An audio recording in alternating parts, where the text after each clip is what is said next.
I do believe we are now in uncharted waters when it comes to the dysfunction of our political system, and it is no longer a joking matter.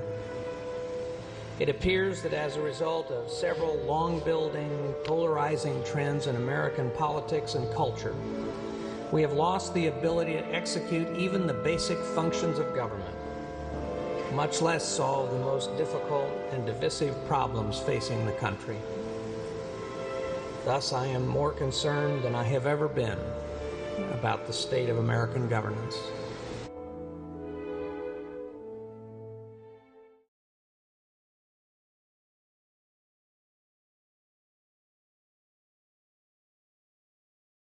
Where candidates must cater to the most hardcore ideological elements of their base. So how do we ensure that more candidates for Congress are forced to appeal to independents, centrists, and at least some members of the other political party to win election?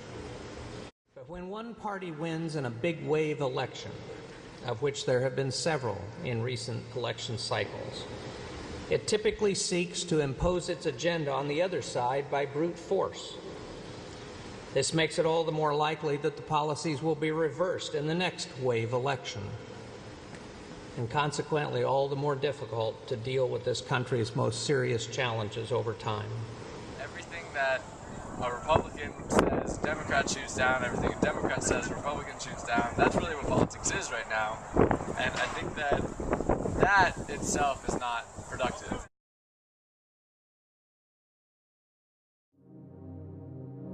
The Republican Party has been around in the United States for around 160 years, starting before the outbreak of the Civil War with the slogan, "Free soil, free labor, free speech, free men."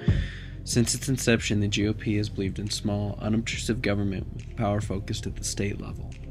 Republicans are typically thought of as the more conservative party in the United States, believing fewer economic constraints and taxes on the American public. Their right-leaning stance is spread through their beliefs regarding education, social programs, and military. The Democratic Party was founded over 200 years ago with the idea that government should represent the people and that wealth and status should not be an entitlement to rule. In modern America, the Democratic Party is classified as more liberal, but historically they started out conservative. 100 years ago, an argument broke out between Democrats and Republicans about the role of government. The Democratic Party at this point believed that government should be limited because they reasoned the rich and well-connected would use government as a tool to exploit the working man. However, as the country evolved and through heavy influence of William Jennings Bryan, the Democratic platform began to slowly evolve to its contemporary form, calling for an activist government to protect the ordinary people. Democrats have continued to evolve off of this platform and today support a strong and centralized government.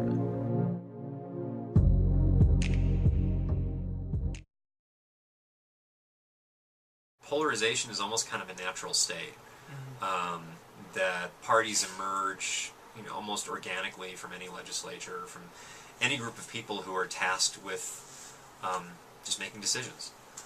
Almost inevitably, you'll end up with some group of people who agree on a large set of issues and another group of people who oppose them.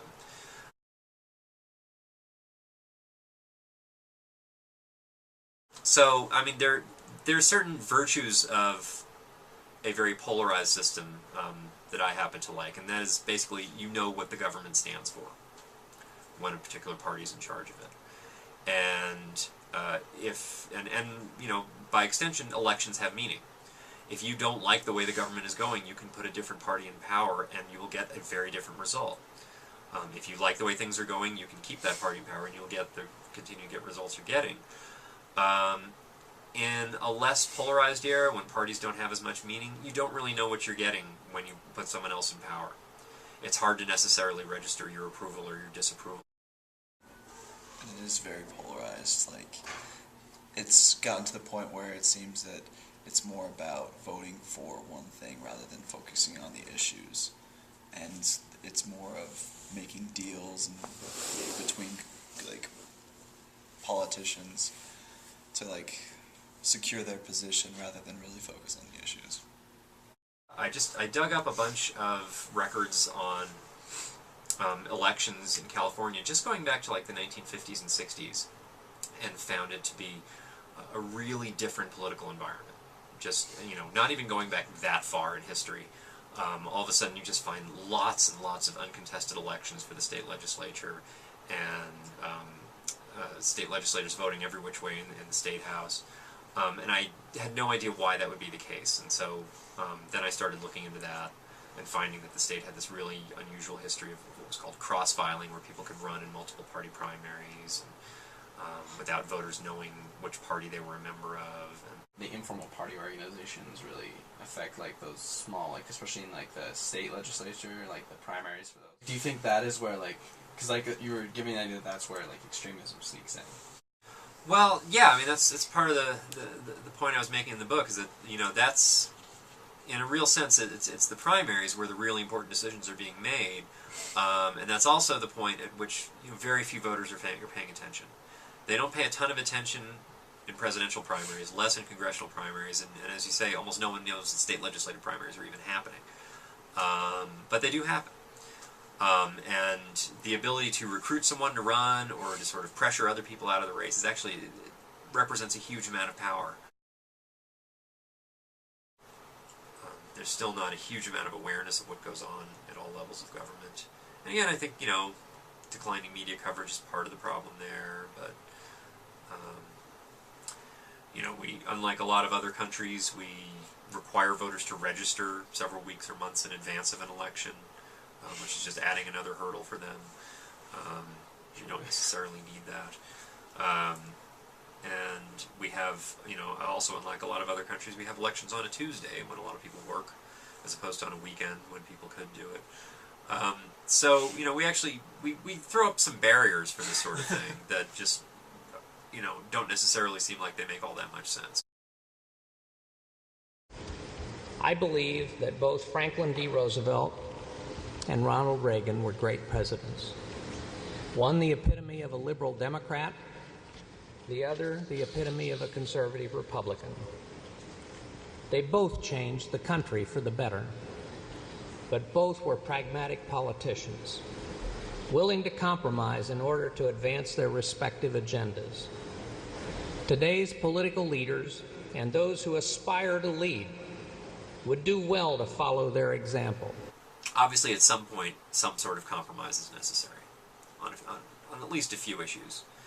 Government doesn't have to be constantly producing laws, but it does occasionally have to produce a budget, come up with some ways of funding the things it's currently made promises to fund, and it has to come up with ways of paying for these things. And so yeah, once in a while you actually need to people need to come together and say, okay, look, we have disagreements here, we have disagreements there, but we got to at least keep this running today. I also think that we as a people can encourage our congressmen and women and senators to, employ bills or make compromises where we need It's a lack of effective participation, not just participation. Because anybody can go to the polls and just say, hey, you should vote for Obama. It's like, okay, so we're just going to go vote for Obama. He seems like he's a good guy. But if you don't know what people are standing for and the issues black and white, then More people paying attention to politics helps. It kind of it undermines corruption. It undermines excessive partisanship. It does a lot of the things we want, but sort of making that happen has always been a real challenge.